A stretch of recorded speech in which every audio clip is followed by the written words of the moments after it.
Hello students, मी प्राध्यापक रमेश कोल्हे।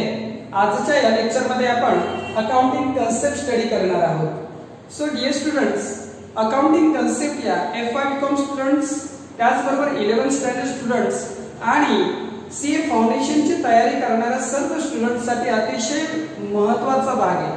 त्या पलीकडे जाऊन सांगतो, आम्हाला जर अकाउंटिंग शिकायचं असेल, आम्हाला जर अकाउंट शिकायचं असेल तर अकाउंटचा पाया, अकाउंटचा महत्त्वाचा भाग म्हणजे अकाउंटिंग कन्सेप्ट्स आम्हाला माहिती असणं गरजेचं आहे। सो अकाउंटिंग कन्सेप्टचा हा लेक्चर मी 2 भागांमध्ये विभागलेला आहे। नियर अबाउट 12 अकाउंटिंग कन्सेप्ट आपण स्टडी करणार आहोत आणि सर्व जर अकाउंटिंग कन्सेप्ट आपण एका व्हिडिओ मध्ये घेण्याचा प्रयत्न केला असता तर हा लेक्चर जो आहे लेंथी होऊन गेला असता, मोठा होऊन गेला असता आणि बोरिंग टाइपचा लेक्चर झाला असता। सो असं होऊ नये आणि एन्जॉय करत आपण स्टडी करावं या हेतूने मी हे 2 भागात विभागलेले आहे। फर्स्ट 6 अकाउंटिंग कन्सेप्ट्स आपण या ठिकाणी शिकणार आहोत आणि उर्वरित जे अकाउंटिंग कन्सेप्ट आहे या नेक्स्ट लेक्चर मध्ये मी घेणार आहे। सो डियर स्टुडंट्स, पुणे युनिव्हर्सिटीच्या असं होऊ शकतं, ओके मी शुअरली नाही बोलत आहे, बट असं होऊ शकतं की ज्या पद्धतीने पुणे युनिव्हर्सिटीने EY BCom ची एग्जाम ऑनलाइन टाइपने घेतली ऑब्जेक्टिव्ह, त्या पद्धतीने FY BCom सेमिस्टर पॅटर्न जो आलेला आहे, क्रेडिट पॅटर्न 2019 ला जो आपला सिलेबस चेंज झाला आणि तुम्ही जी एग्जाम आता देणार आहात ती क्रेडिट पॅटर्नची एग्जाम आहे, सेमिस्टर पॅटर्नची एग्जाम आहे। ही सेमिस्टर फर्स्ट ची एग्जाम पुणे युनिव्हर्सिटी असं सांगता नाहीये की ती ऑनलाइन पद्धतीने घेऊ शकते। ओके, शुअरली असं कुठेही सर्क्युलर आलेलं नाहीये, मात्र असं होऊ शकतं की मी माझा अंदाज व्यक्त करतोय। कारण आता आपण बघितलं कोरोनाची पहिली लाट झाली आणि दुसरी लाट आली वगैरे वगैरे, तर कुठेतरी पुणे युनिव्हर्सिटी असं करू शकते की बाबा चला मुलांचं वर्ष वाया जाऊ नये, यामुळे फर्स्ट इयरच्या स्टुडंटचं सेमिस्टर फर्स्ट जो आहे हा ऑनलाइन टाइपने ते एग्जाम घेऊन तो फर्स्ट सेमिस्टर क्लिअर करून घेतला जाऊ शकतो, एक असा मी अंदाज व्यक्त करतोय आणि त्याच दृष्टिकोनातून आपण सुरुवात केलाय स्टडीला। आता दुसरी बाजू बघूया की जर नाही असं झालं तरी देखील accounting concepts are very important. याच्यावरती शॉर्ट नोट असतील किंवा याच्यावरती काय ऑब्जेक्टिव्ह विचारले जातात। सो ऑब्जेक्टिव्ह असेल, शॉर्ट नोट असेल, या पलीकडे जाऊन to study the accounting, the knowledge of accounting concept is very important. So accounting concept आपल्याला माहिती असणं गरजेचंच आहे। If I want to make a career in commerce, मला कॉमर्स मध्ये माझं करिअर करायचंय तर अकाउंटिंग कन्सेप्टचं नॉलेज असणं गरजेचंच आहे आणि त्याच हेतूने अकाउंटिंग कन्सेप्टचा हा आपण व्हिडिओ घेऊ। अतिशय सिंपल लँग्वेज मध्ये मी एक कन्सेप्ट तुम्हाला क्लिअर करून देणार आहे। तुम्ही व्हिडिओ शेवटपर्यंत नक्की बघा आणि व्हिडिओ आवडला असेल तर लाईक करायला मात्र विसरायचं नाही। चला तर स्टार्ट करूया अकाउंटिंग कन्सेप्ट। आता अकाउंटिंग कन्सेप्ट्स मध्ये 12 अकाउंटिंग कन्सेप्ट, त्यामध्ये आपण 6 अकाउंटिंग कन्सेप्ट सुरुवातीला स्टडी करतोय। त्यामध्ये फर्स्ट अकाउंटिंग कन्सेप्ट आपण घेतोय money measurement. So first accounting concept that is money measurement.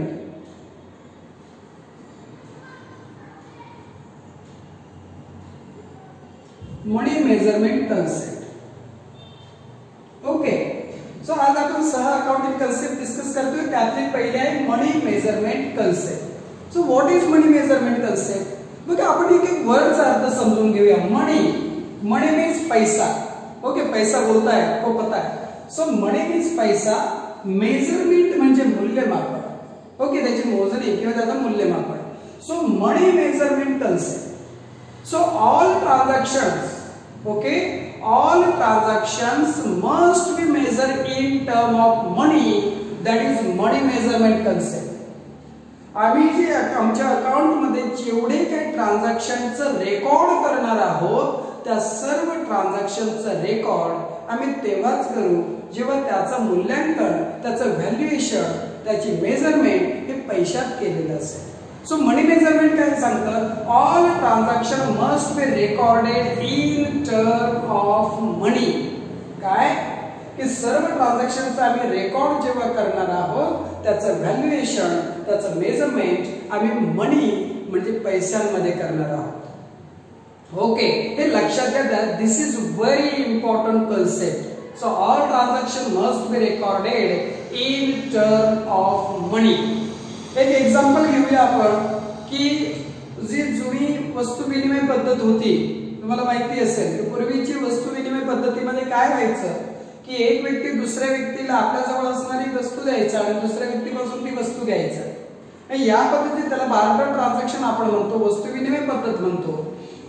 So या पद्धतीचे ट्रान्झॅक्शन जरी आता होत असले तरी देखील त्याचं व्हॅल्युएशन आम्हाला मनी पैशांमध्ये करणं अपेक्षित आहे. आणि when we measure that transaction in term of money, only in that case you can record this transaction in your account.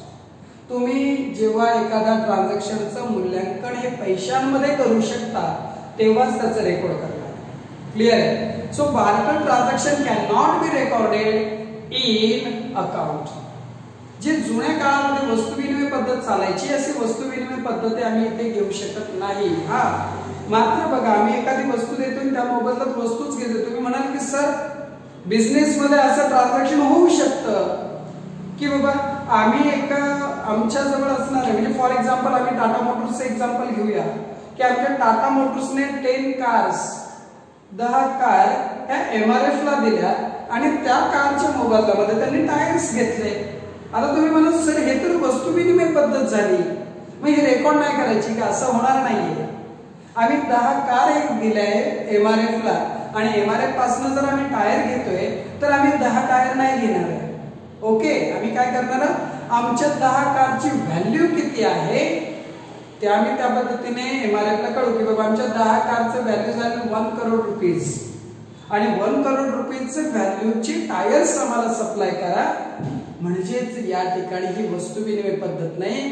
We are exchanging goods in term of money.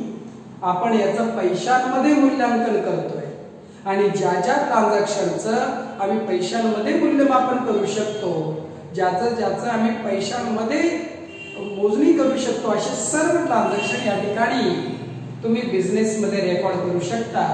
That is money measurement concept. You can not record the transactions which are not measured in term of money. ज्याचं तुम्ही पैशांमध्ये मूल्यमापन करू शकत नाही त्याचं तुम्ही record करू शकत नाही. फॉर एक्झाम्पल, आमचा कंपनीचा मॅनेजिंग डायरेक्टर, ओके, मॅनेजिंग डायरेक्टरची वाईफ गेली पळून. बघा मी काय सांगतो, ठीक आहे ना, काहीतरी मॅनेजिंग डायरेक्टर आणि त्याच्या वाईफ मध्ये भांडण झालं आणि मॅनेजिंग डायरेक्टरची वाईफ पळून गेली. ठीक आहे, आता डिप्रेशन मध्ये गेला आमचा मॅनेजिंग डायरेक्टर आणि मॅनेजिंग डायरेक्टर डिप्रेशन मध्ये गेल्यामुळे आमच्या कंपनीला यावर्षी लॉस झाला. बघा काय झालं, मॅनेजिंग डायरेक्टरचा डिप्रेशन मध्ये आणि due to the depression of the managing director we suffer loss in this year.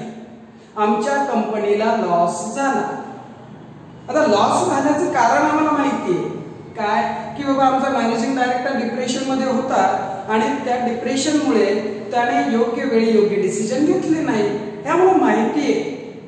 But we can not measure depression in term of money. आम्ही त्या मॅनेजिंग डायरेक्टरचं डिप्रेशन पैशांमध्ये मोजू शकत नाही, त्याचं व्हॅल्युएशन करू शकत नाही की बाबा त्याची वाईफ पळून गेल्यामुळे एवढा डिप्रेशन मध्ये गेला आणि असा लॉस झाला, असं आम्ही मेजर करू शकत नाही. So depressions, emotions cannot be measured in terms of money, and that's why, okay, that's why if your emotions affect on our business, then also you cannot record such transaction in our account. Okay, आम्हाला माहिती आहे की बाबा depression मुळेच तो decision घेऊ शकला नाही योग्य वेळी योग्य आणि आम्ही लॉस मध्ये गेलो. मात्र आम्ही हे पैशांमध्ये मोजू शकत नाही, कुणाच्या भावना पैशांमध्ये मोजू शकत नाही आणि म्हणून आम्ही असे ट्रान्झॅक्शन बिझनेस मध्ये रेकॉर्ड करू शकत नाही. This is very important. Clear आहे? सो हे लक्षात घ्या. Only those transaction which can be measured in term of money are recorded in account. लक्षात येत आहे? ज्या ट्रान्झॅक्शनचं आम्ही पैशांमध्ये मूल्यमापन करू शकतो त्याच ट्रान्झॅक्शनचं रेकॉर्ड करू शकतो असं कोल्हेसच सांगताय का? नाही, असं मनी मेजरमेंट कन्सेप्ट सांगते. हे लक्षात घ्या. So this is very important concept, money measurement concept. All transaction must be recorded in term of money. This is very simple and easy. प्रत्येक ट्रान्झॅक्शन हे पैशाच्या स्वरूपामध्ये मोजता आलं पाहिजे आणि ते मूल्यमापन केलेलं ट्रान्झॅक्शन तुम्ही पैशाच्या स्वरूपातच रेकॉर्ड करू शकता. फॉर एक्झाम्पल माझ्याकडे माझा मोठा फार्म आहे आणि या फार्म वरती 100 हॉर्सेस आहे. So you can not record I have 100 horses only. You must require to value of that 100 horses. मग याच्यामध्ये काय हॉर्सेस तुमचे जे घोडे आहे, माझ्याकडे 100 घोडे आहेत, मग मी अकाउंट मध्ये लिहून ठेवले 100 घोडे. सो इथे तुम्ही त्या ठिकाणी त्या बिझनेसची फायनान्शियल पोझिशन समजू शकते का तुम्हाला? नाही. काही घोडे म्हातारे असतील, काही घोडे जवान असतील, काही घोडे लंगडे असतील, काही उपयोगाचे असतील. सो आम्ही नाही अंदाज बांधू शकत. मात्र हेच जर त्याची व्हॅल्यू जर पैशांमध्ये असेल तर तुम्ही अतिशय व्यवस्थितपणे त्याचं व्हॅल्युएशन करू शकता आणि आपल्याला आपल्या बिझनेसची पोझिशन, आपल्या बिझनेसचा परफॉर्मन्स इझिली समजू शकतो. सो पोझिशन माहिती करायची असेल तर you must require to record all a transaction in term of money. That is very important and easy concept. That is money measurement concept. पैशाच्या स्वरूपात रेकॉर्ड करणं अपेक्षित आहे. क्लिअर आहे? चला तर पुढे जाऊया नेक्स्ट कन्सेप्ट कडे. Second concept, that is business entity concept. Second, business entity concept. Okay, business entity concept is also known as separate entity concept. Okay, separate entity concept. Okay, so business entity concept is also known as separate entity concept. काय सांगते ही concept? ही concept सांगते the owner of the business, proprietor of the business and business both are separate entity. काय? owner of the business, business चा मालक and business both are separate entity. बघा, बिझनेसचा owner म्हणजे कोण आहे? आमच्या बिझनेसचा जो आहे मालक, मालक चालक बिझनेसचा जो आहे तो, आणि business both are separate entity, दोन वेगवेगळ्या व्यक्ती आहेत. This is very important concept. This is very important theme of this concept, separate entity concept. The owner of the business is one entity and the business is another entity. Business ही एक व्यक्ती आहे आणि त्या बिझनेसचा owner, त्या बिझनेसचा मालक हा एक व्यक्ती आहे. आणि as per business entity concept, the owner of the business is a natural person, he is a one person, and business is an artificial person which is created by law, is also one another person. So जेव्हा मालक याचं वेगळे अस्तित्व आहे आणि business याचं वेगळे अस्तित्व आहे, असं आमचं बिझनेस एंटिटी कन्सेप्ट किंवा सेपरेट एंटिटी कन्सेप्ट कन्सेप्ट मध्ये सांगितलेलं आहे. Okay, the owner of the business and business both are separate entity. दोघं वेगवेगळे आहेत, दोघांना एकत्र घेऊ नका. एक साधा प्रश्न इंटरव्ह्यू मध्ये विचारला जातो, म्हणजे मी बऱ्याच वेळेस बघितलेले की ग्रॅज्युएशन झालेले स्टुडंट्स असतील, पोस्ट ग्रॅज्युएट स्टुडंट असतील, एक साधा प्रश्न विचारला जातो. तुम्हालाही मी प्रश्न विचारतोय तो की आम्ही बॅलन्स शीट सर्वांनी बघितलेलं आहे आणि या बॅलन्स शीटला असेट साइड आणि लायबिलिटी साइड अशा दोन साइड्स आहेत. आता लायबिलिटी मीन्स आम्ही विचारलं लायबिलिटी काय, आम्ही लगेच सांगतो देणं. ऍसेट मालमत्ता, यस करेक्ट, लायबिलिटी म्हणजे देणं. मग कॅपिटल काय? It is investment of the owner. Okay ना, जो बिझनेसचा मालक आहे त्याची गुंतवणूक म्हणजे तुमचं कॅपिटल. बिझनेस कोणाचा आहे? त्याच व्यक्तीचा. फॉर एक्झाम्पल आपण घेऊया मिस्टर राम जो आहे, या मिस्टर रामने एक बिझनेस सुरू केला आणि हा बिझनेस सुरू करण्याच्या पर्पजने त्याने काही भांडवल बिझनेस मध्ये गुंतवलं, त्याला आम्ही कॅपिटल म्हणतो. ओके ना. आता बिझनेस कोणाचा आहे? मिस्टर रामचा. भांडवल म्हणजेच कॅपिटल कोणाचं आहे? मिस्टर रामचं आहे. कॅपिटल आम्ही आतापर्यंत बॅलन्स शीट मध्ये बघत आलेलो आहे. कुठे दिसते कॅपिटल? तर कॅपिटल आम्हाला दिसतं लायबिलिटी साइडला. आम्ही प्रश्न पडला पाहिजे की लायबिलिटीचा अर्थ तर होतोय देणं.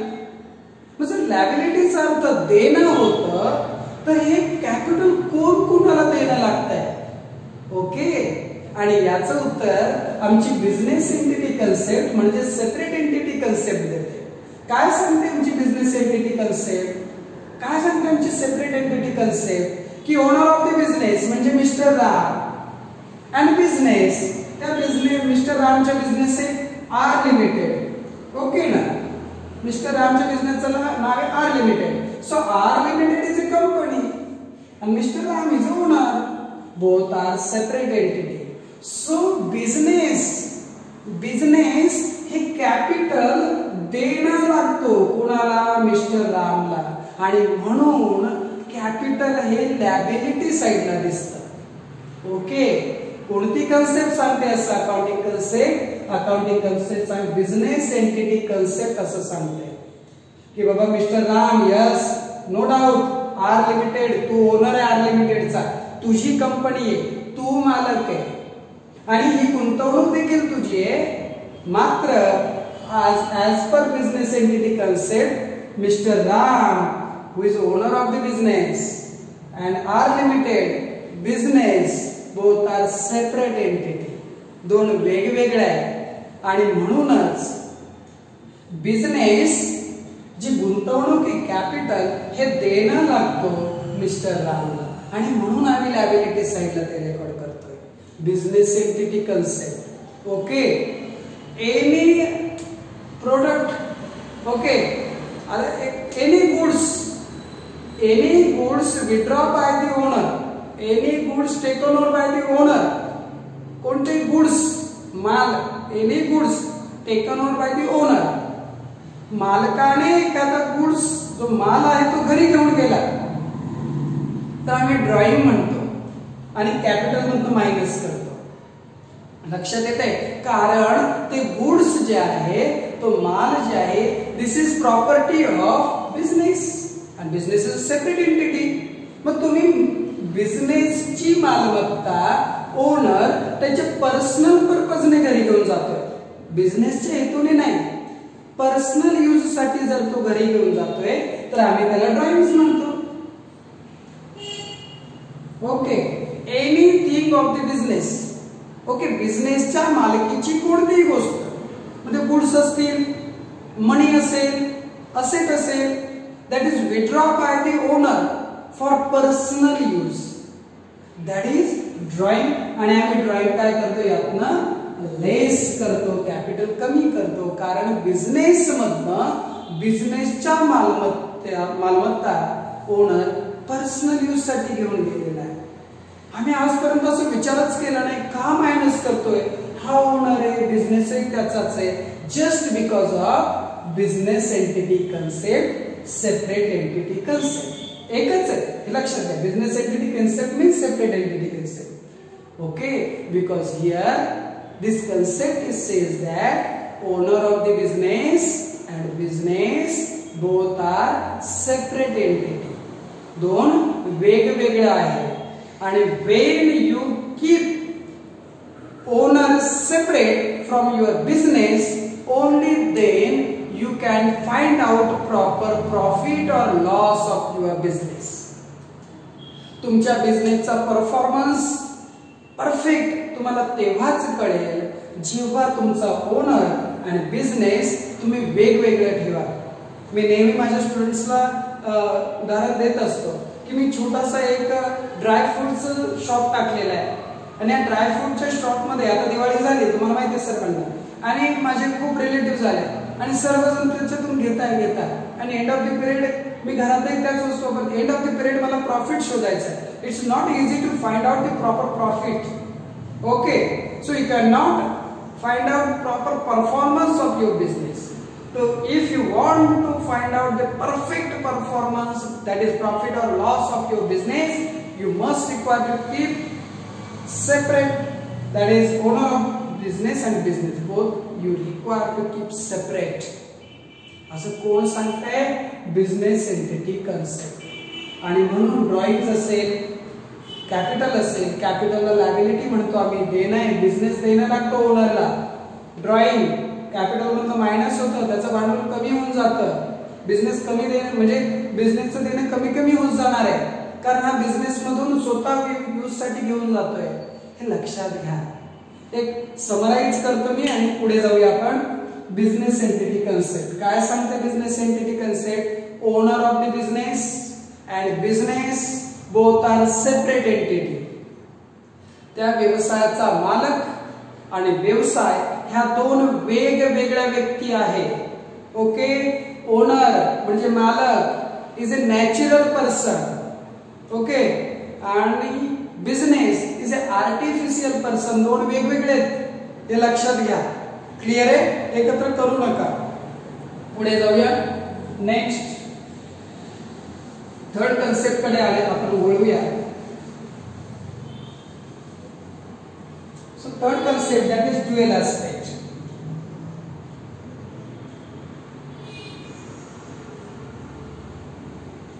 Dual aspect concept. काय सांगते dual aspect concept?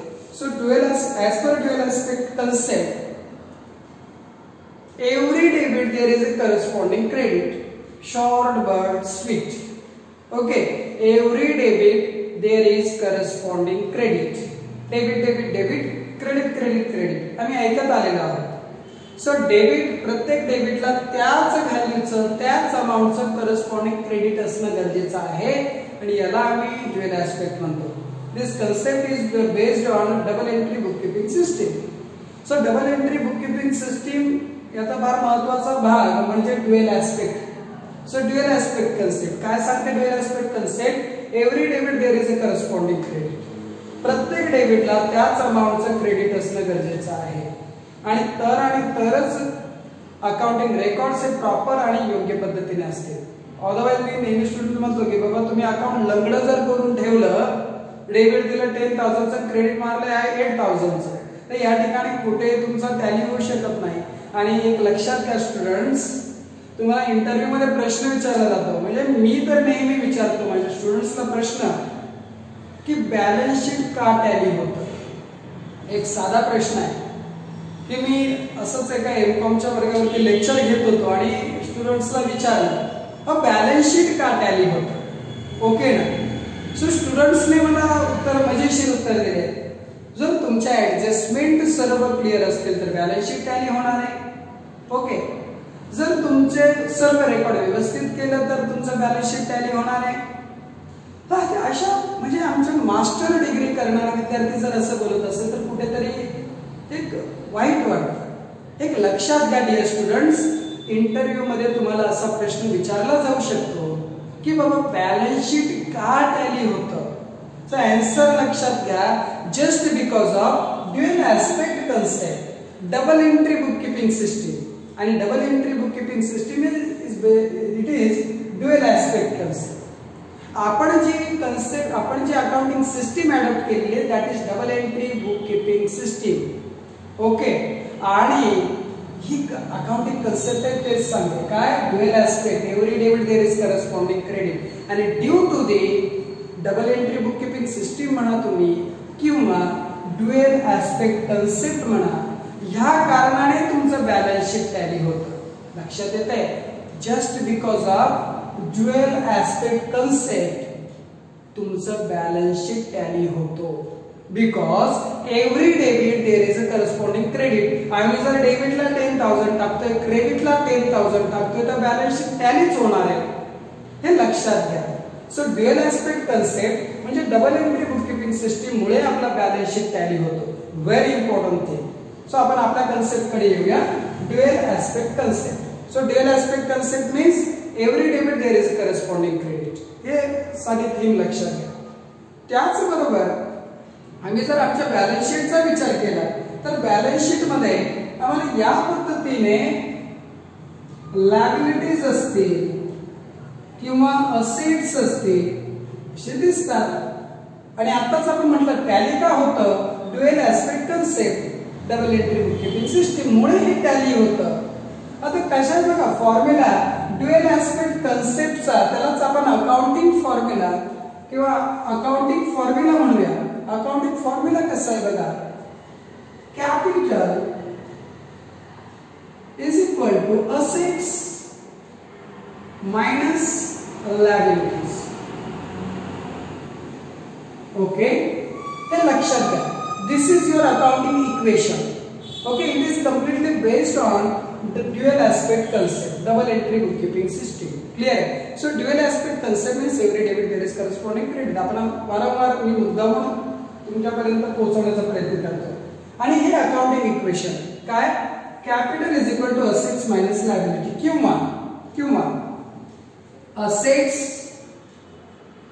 Is equal to capital plus liabilities. Okay, so this is very important accounting equation. Capital is equal to assets minus liabilities. Okay, or assets is equal to capital plus liabilities. Math आपण शिकलेलो आहे, तुम्हाला माहिती आहे की बाबा हा minus इकडे आला प्लस झाला, तो प्लस होता मायनस झाला वगैरे वगैरे, त्या पद्धतीने हे इक्वेशन फिरतं। सो मग तुम्ही capital is equal asset minus liability म्हणा किंवा asset is equal to capital plus liabilities म्हणा। This is your accounting equation.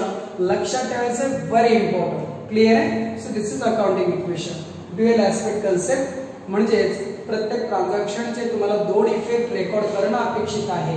त्याचे दोन इफेक्ट बघा तुमच्या लक्षात येत असेल तर आपण नेहमी खास करून मला स्टुडंटला आठवण द्यावी लागते, बाबा लिनियर ऍडजस्टमेंट जे आहे आम्ही दोन इफेक्ट लिहित असतो नेहमी। त्याचं कारणच असं आहे, ड्युअल ऍस्पेक्ट कन्सेप्ट आपण डबल एंट्री बुककीपिंग सिस्टीमचा वापर करतो आणि जेव्हा तुम्ही दोन इफेक्ट प्रॉपरली देत असाल तेव्हाच आमचा अकाउंटिंग रेकॉर्ड्स हे प्रॉपर असतील आणि आमचं बॅलन्स शीट टॅली असणार आहे। So dual aspect every debit there is a corresponding credit. आता करस्पॉन्डिंग क्रेडिट म्हणजे काय, त्या ट्रान्झॅक्शनचा रेकॉर्ड करताना डेबिट जर 10,000 चं असेल तर क्रेडिट देखील 10,000 च असेल, हे लक्षात घ्या। क्लियर आहे? चला तर आपण पुढे जाऊया। अकाउंटिंग इक्वेशन वगैरे लक्षात ठेवा, या कन्सेप्टच्या related it's very important. Okay, चला पुढे जाऊया आपण।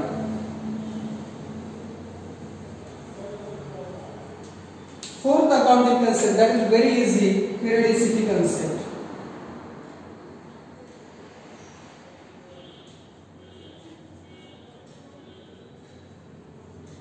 Okay, periodicity concept. Periodicity concept means we record the transaction for a certain period. Okay, to find out, to anticipate the proper profit or loss, we must require to record the transaction for a certain period. आम्ही जेव्हा record करतो तेव्हा आम्हाला तो period विशिष्ट कालावधीचा विचार करणं या ठिकाणी अपेक्षित आहे। आणि for internal purpose, okay, for internal control purpose we can take that period for 1 month or quarter or half year or year. internal control purpose ने आम्ही तो 1 महिन्याचा कालावधी असेल, 3 महिन्यांचा असेल किंवा 6 महिन्यांचा असेल किंवा 1 वर्षाचा आम्ही घेऊ शकतो। लक्षात घ्या, सो एव्हरी ट्रान्झॅक्शन और accounting records are maintain for a certain period. या ठिकाणी आम्ही जेव्हा रेकॉर्ड्स मेंटेन करतो आम्हाला आमच्या बिझनेसची पोझिशन, आमच्या बिझनेसचा परफॉर्मन्स जर माहिती करून घ्यायचा असेल तर यामध्ये त्या लॉंग पिरियड मध्ये कुठेतरी ब्रेक असणं गरजेचं आहे। Okay, without break we can not properly understand what is the performance of our business. So break is very important. Okay, आणि हे सेगमेंट जे आहे, okay, period means there is a segment. Okay, break आम्ही एक त्याचे भाग करतोय। Okay, that is periodicity. काय पिरियडिसिटी कन्सेप्ट की transactions are records are maintain for a certain period. विशिष्ट कालावधी गृहीत धरून त्या कालावधीमध्ये आम्हाला ते रेकॉर्ड मेंटेन करायचे, जेणेकरून एंड ऑफ द पिरियड तो कालावधी संपल्यानंतर तुम्हाला प्रॉपरली तुमचा परफॉर्मन्स, तुमची पोझिशन बिझनेसची लक्षात येणार. फॉर एक्झाम्पल एक लक्षात घ्या, आम्ही 2001 मध्ये एक बिझनेस सुरू केलेला आहे. आज 2020 सुरू आहे. आम्ही आमच्या बिझनेसला ब्रेकच दिला, सुरू आहे, चाललाय 20 वर्ष आमचा बिझनेस चाललेला आहे. आणि अजून या ठिकाणी जर आम्ही असं करत असत तर आम्ही प्रॉफिट मध्ये आहोत, लॉस मध्ये आहोत, आमची पोझिशन काय, आमचा परफॉर्मन्स काहीही कळणार नाही. सो आम्हाला या ठिकाणी कुठेतरी ब्रेक घेणं गरजेचं आहे, जेणेकरून you can control on your records. Okay, तुम्ही कंट्रोल करू शकता, तुम्ही परफॉर्मन्स बघू शकता, तुम्ही पोझिशन बघू शकता. आणि हे जे सेगमेंट आहे that is a period, that is a certain time limit. Okay, हे महत्वाचं आहे. मग पिरियडिसिटी कन्सेप्ट काय सांगते की तुम्ही जे ट्रान्झॅक्शन रेकॉर्ड करणार आहात, जे ते रेकॉर्ड मेंटेन करणार आहात, त्यामध्ये विशिष्ट कालावधीचा तुम्ही विचार करा. आणि हा कालावधी आम्ही 1 इयरचा विचार करत असतो. ओके, इंटरनल कंट्रोल पर्पजने तुम्ही 1 महिन्याचा करा, 3 महिन्यांचा करा किंवा 6 महिन्याचा, दॅट इज नॉट नेसेसरी, 1 वर्षाचाच घ्या. But for the purpose of external use of account you must require to record the transactions for one financial year. तुम्ही जे रेकॉर्ड्स आहे त्याचा परफॉर्मन्स जो आहे, पोझिशन आहे 1 वर्षाची, एका फायनान्शियल इयरची, की जे आमचा फायनान्शियल इयर सुरू होतं 1 एप्रिलला आणि एंड होतो 31 मार्चला.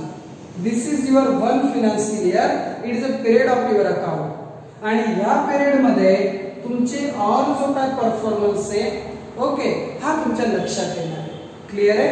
So that is periodicity concept. Means transactions are record for a certain period. विशिष्ट कालावधीचा विचार करून आम्हाला या ठिकाणी रेकॉर्ड मेंटेन करणं अपेक्षित आहे.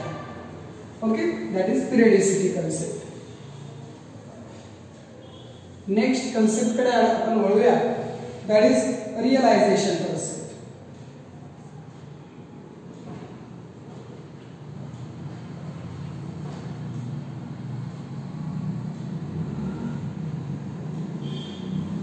Okay.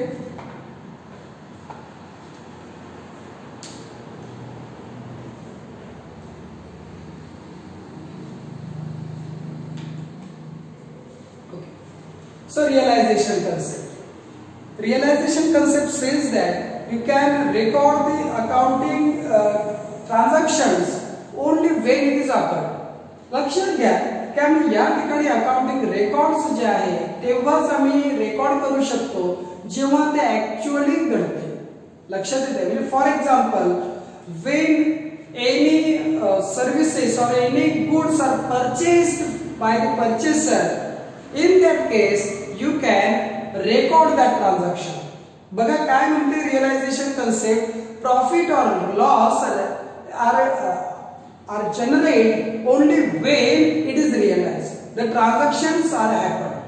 Actually ट्रान्झॅक्शन जेव्हा घडणार आहे त्यावेळेस ट्रान्झॅक्शन झाल्यानंतर, म्हणजे तुमच्या गुड्स असतील किंवा सर्व्हिसेस असतील, याची परचेस आणि सेल्सची ऍक्टिव्हिटी जेव्हा घडणार आहे तेव्हा तुम्ही या ट्रान्झॅक्शनचं रेकॉर्ड करू शकता. म्हणजे फॉर एक्झाम्पल लक्षात घ्या, I sold goods on cash. Okay, income generate झालेला आहे. आता लक्षात घ्या, इन्कम जनरेट झालेला आहे कारण मला माझी कॅश मिळाली आहे आणि परचेसरला त्याचे गुड्स मिळाले. कॅश रिसीव्ड झाली आहे, इन्कम जनरेट झालेला आहे. असं जनरेट झालेला इन्कम मी या ठिकाणी रेकॉर्ड करू शकतो, पहिली गोष्ट. दुसरं, if I sold goods on credit, मी उधारीवरती माल विकला, I sold goods on credit. मात्र इथे सेलिंग ऍक्टिव्हिटी झालेली आहे आणि इन्कम जनरेट झालेला आहे, because it is a liability of that purchaser. त्या परचेसरची ही लॅबिलिटी झालेली आहे, माझ्यासाठी हा इन्कम जनरेट झालेला आहे. मी जरी मला आता पैसे मिळालेले नसतील, because the transaction happen in credit. Transaction हे क्रेडिट वरती झालेलं आहे, उधारीवरती झालेलं आहे, मला पैसे मिळालेले नाही, मात्र इन्कम जनरेट झालेला आहे.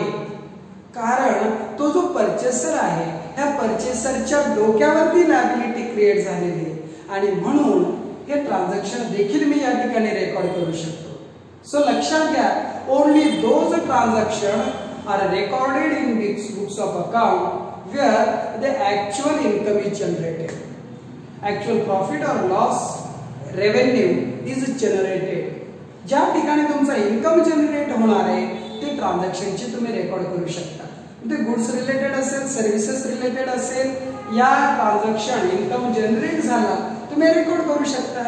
म्हणजे कॅश ट्रान्झॅक्शन असू देत किंवा क्रेडिट ट्रान्झॅक्शन असू देत, मात्र इन्कम जनरेट झालेला आहे आणि जेव्हा इन्कम जनरेट होईल तेव्हा तुम्ही आपल्या बुक्स ऑफ अकाउंट मध्ये त्याचा रेकॉर्ड करू शकता. असं रिअलायझेशन कन्सेप्ट सांगते. लक्षात येते. सो प्रॉफिट और loss generally anticipated or recorded only when that actual purchase or sale transaction is undertaken. Clear आहे. मग ते क्रेडिट असू दे किंवा कॅश असू दे, ट्रान्झॅक्शन झालाय, ओके, इन्कम जनरेट झालेला आहे, you can record this transaction. Okay, next concept कडे आपण वळूया. आज आपण लास्ट कन्सेप्ट डिस्कस करतोय, दॅट इज मॅचिंग कन्सेप्ट.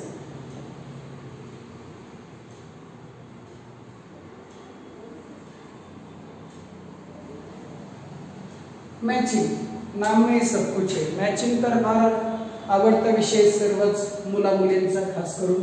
ठीक आहे. So matching concept. Matching concept means revenue are match with the cost of goods. आम्ही रेव्हेन्यूचं आणि टोटल कॉस्ट मॅच करून ऍक्च्युअल जो परफॉर्मन्स आहे, ऍक्च्युअल जो रिझल्ट आहे तो फाइंड आउट करत असतो. रिझल्ट जर आम्हाला आमच्या बिझनेसचा रिझल्ट जर हवा असेल तर मॅचिंग कन्सेप्ट फार महत्वाची. काय सांगते मॅचिंग कन्सेप्ट? बघा, एका फॉर्म्युला मध्ये तुमच्या लक्षात येणार आहे, profit is equal to sales minus total cost. Okay, profit is equal to sales minus total cost. काय केलंय आम्ही या ठिकाणी की सेल्सचा आणि टोटल कॉस्टचा एकमेकांसोबत मॅच केलाय. आता सेल्स म्हणजेच आपण रेव्हेन्यू म्हणू शकतो याला. ओके, रेव्हेन्यूचं आम्ही कॉस्ट सोबत काय केलं, मॅच केलं. जेव्हा तुमचे एक्सपेन्सेस, आपण सिंपल लँग्वेज मध्ये म्हटलं, एक्सपेन्सेसचा तुमच्या रेव्हेन्यू सोबत तुम्ही जर मॅच केला इन्कम सोबत, ओके, इन्कम म्हणूया, रेव्हेन्यू म्हणा, तुम्ही याच्या सोबत मॅच केला तर actual result of your business, you can find out your actual result of your business. So लक्षात घ्या, आमच्या बिझनेसचा रिझल्ट आम्हाला हवा असेल तर त्या बिझनेसचा रेव्हेन्यू, त्या बिझनेसचा इन्कम, ओके, त्या बिझनेसचा रेव्हेन्यू, इन्कम और सेल्स आपण म्हणूया, we need to compare with total cost और expenses. That is matching concept. Okay. So as per matching concept, total revenue of the business is matched with or compared with the total expenses, total cost of the business. That is matching concept. And end of the period, you can easily find out what is the performance of your business. That may be profit or loss. If expenses is excess than your revenue, काय तुमची cost, expenses कसे जास्त आहे, revenue कसं आहे कमी, that is your loss. कसं शोधलं आम्ही? We compare our expenses, our cost with our revenue. आमच्या इन्कम सोबत आमच्या एक्सपेन्सेसचं आम्ही कंपॅरिझन केलं, मॅच केलं आणि त्यातून आमच्या लक्षात आलं की अरे या वर्षामध्ये आमची कॉस्ट, आमचे एक्सपेन्सेस फार जास्त होते आणि आमचा रेव्हेन्यू, इन्कम जो आहे हा कमी होता आणि त्यामुळे जो आम्हाला या वर्षी लॉस झाला हे आम्ही केव्हा बघू शकतो? when we compare expenses or cost of that period with revenue. त्यावेळेस if revenue, that is income, is excess than your cost, your expenses, that is profit. So this is very important concept, matching concept. लक्षात घ्या की या ठिकाणी आम्ही आमची cost असेल, आमचा रेव्हेन्यू यासोबत काय करतो, कंपॅरिझन करतो आणि यातून आम्ही इझिली रिझल्ट की जो प्रॉफिट असेल किंवा लॉस असेल हा फाइंड आउट करू शकतो. सो दॅट इज शॉर्ट मध्ये जर मी समराइज करायचं झालं तर total revenue of the period are compare or match with total expenses of the period or cost of the period, that is your matching concept, and you can easily find out what is the result of your business, that is profit or loss. That may be जर cost जास्त असेल तर loss येईल आणि cells जास्त असेल म्हणजे revenue जास्त असेल तर तुम्हाला प्रॉफिट मिळणार, हे लक्षात घ्या. So thank you students. लेक्चर कसा वाटला नक्की सांगा आणि उर्वरित जे 6 कन्सेप्ट आपण नेक्स्ट लेक्चर मध्ये घेऊन येणार आहोत. सो आपल्या चॅनल सोबत राहा आणि जे नवीन स्टुडंट असतील त्यांनी आपल्या चॅनलला नक्की सबस्क्राइब करा. Thank you for watching this video.